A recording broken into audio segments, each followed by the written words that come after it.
Nathan's combat class with Jason had turned dangerous. Nathan never backed out of a fight, but today was personal. One day, I'll make your father my slave and piss on him. And that was when Nathan lost his cool. Little did Nathan know, it was a fatal mistake. Headmaster, stop the duel! Nathan, yield, please!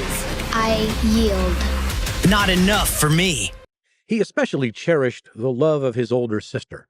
Regardless of Amelia's weak sword-fighting abilities, she had grown into a remarkably good healer under Sir Yara's tutelage. She was an incredibly strong woman. Her stubbornness and common sense made her a natural-born leader, and Nathan respected her for those reasons. But more than that, she was a fantastic older sister, always interested in how he was doing and trying to help him in any way that she could. When Ulrich was away on business, it was Amelia who took care of him. When Nathan had been gravely wounded, it was Amelia who sat by his side every minute of every day. Father was right. Amelia deserves to live a life without fear, a life where she is free to do whatever she wishes without the threat of danger. I swear to the heavens, I shall do my best to help her lead such a life. Nathan glanced up and saw the sadness in Ulrich's eyes. Don't worry, Father. House Hayfield will vanquish its enemies soon enough. Then Amelia will be free to do as she pleases, even marry and leave us, if that is her wish. Nathan knew that the royal matchmakers wouldn't take Amelia on as a client right now due to their family's lower status, but he also understood that Amelia wasn't the type to marry just anyone. Ulrich had learned his lesson when it came to trying to prod her into meeting with suitors. If anyone was going to consider Amelia's marriage prospects, it was going to be Amelia, and Nathan knew she would never think of such things while the family was in peril. Ulrich grinned at his son. You are right, my son. Together, we shall vanquish these threats, so that your sister will be free to think about such personal matters and not be so concerned with our survival. For the first time, Ulrich's confident words sounded sincere to Nathan's ears. He knew that his display of strength had reassured his father that they could take on whatever House Raven or House Clay threw at them. Now tell me, lad, be honest, what is your spiritual fighting level at? Ulrich eyed his son curiously as Nathan cleaned up their table. Nathan chuckled at his father's eager expression. I'm not exactly sure of the exact master level I've reached, but I can tell you this. You need not worry about the power of Lord Byram Clay, or even the High Lord Raven himself. I could probably take both on at the same time and still wind up on top. Unbelievable, my son. You never cease to amaze me. Where once I would have thought you overconfident, I see the truth behind your words. I was going to wait until the nobility examination, but I think it's time to give you something. What is it, Father? Wait here, one moment. I'll be back soon. Ulrich stood and stumbled out of the room, still tipsy from their revelry. Nathan sighed as he finished tidying up their table. His thoughts were on their many enemies and how he might vanquish them. Soon, his father's unbalanced footsteps grew louder once more. Nathan's eyes widened as Ulrich entered the room with a large item wrapped in a cloth behind his back. This is a gift my father entrusted to me when I first proved myself as a warrior, and it's something that I wish to give you now. You'll certainly need it for the days and months ahead. Go on, take it. Ulrich offered up the item, which Nathan unwrapped. Underneath the cloth was an old steel broadsword still in its scabbard. The Hayfield family crest was imprinted across the crossguard. Father, this is House Hayfield's ancestral sword, the one you hung beside the tapestry at home. I can't accept such a valuable gift. Nonsense, Nathan. It is your inheritance as much as it is mine. Unsheath it now, and see how it feels in your hands. Go on, and give it a swing.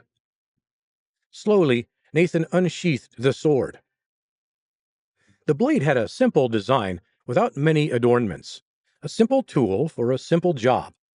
Nathan swung the sword swiftly in the air, practicing his cuts and thrusts to his father's encouragement. My only demand is that I ask only that you use it to hunt down and slay the fiend that killed your mother. When the time comes, it should be this blade that does the deed. How does it feel, lad? It feels good, father. It feels like vengeance. With a flick of his wrist, Nathan sliced clean through a small clay pot. Even after centuries, the blade was still sharp. Nathan smiled and knew that this sword would serve him well. As the night grew late, more patrons entered the restaurant, and Ulrich suggested they retire for the night. Together, they gently woke up Amelia and went back up to their rooms to sleep. Nathan lay awake in bed. All he could think about was the sword his father had given him, and what he would do with it. Restless, Nathan rose after only a few minutes and practiced with the sword, wielding it in precise arcs around his body as he fought imaginary enemies. Suddenly, his concentration broke as he heard raucous laughter and music coming from the restaurant below him. One voice in particular reached Nathan's ear, the voice of an enemy noble. Quietly, Nathan left his bedroom and snuck down the stairs. He hid against the doorway and listened in on the raucous shouting. "Ha ha ha ha! I heard that Nathan Hayfield's father ordered a feast here earlier, probably to eat his sorrows after such a lousy exam performance. Ha! What a weakling! Good to have such a wimp around, though. He'll make my son's poor performance look like a triumph. Ah, I'll miss poking fun at those fools. Mark my words, House Hayfield won't be around for much longer." Of course, of course. Come now, Golden Axe. Let's have a drink." Nathan poked his head around a corner and confirmed his suspicion. The tables were filled primarily with wealthy, noble families. At the center of them all sat Golden Axe, who sloshed down mead with a group of his cronies, power-hungry lords looking to gain favor with House Clay and thus gain status in the eyes of High Lord Raven. Nathan's hands turned into fists. He reached for his broadsword, but a hand shot out and stopped him. Nathan turned to see his father Ulrich on the steps beside him. Ulrich held a finger to his lips as Nathan slowly nodded. Ulrich motioned toward the second floor, and he whispered as Nathan followed him. "Don't let them get to you, Nathan. Those rumors mean nothing, and you'll have a bright future ahead of you as long as you choose your battles carefully. Remember, if you let them anger you, they've gotten what they wanted." Nathan sighed and looked up at his father. Despite his fury, he knew in his heart that his father was right. "You're right, father. I am sorry." Plenty of great warriors had their lives cut short because of foolish words. Nathan composed himself and smiled at his father. "Don't worry about it, Nathan. Your time will come soon enough. Just don't fall for their provocations." Nathan nodded. "Understood. As usual, you know best. Besides, once they see what we're capable of, those power-hungry scoundrels will be kissing our feet and pledging their undying loyalty to our banner." Ulrich patted his son on the shoulder. "Exactly, my boy. It's good that you have such a thorough understanding of things at such a young age. Your talent is undeniable, and within a couple of years, House Hayfield shall be a well-known name across the realm." Please subscribe to the Pocket FM YouTube channel and press the bell icon for instant notification. Check out our channel for more such exciting shows.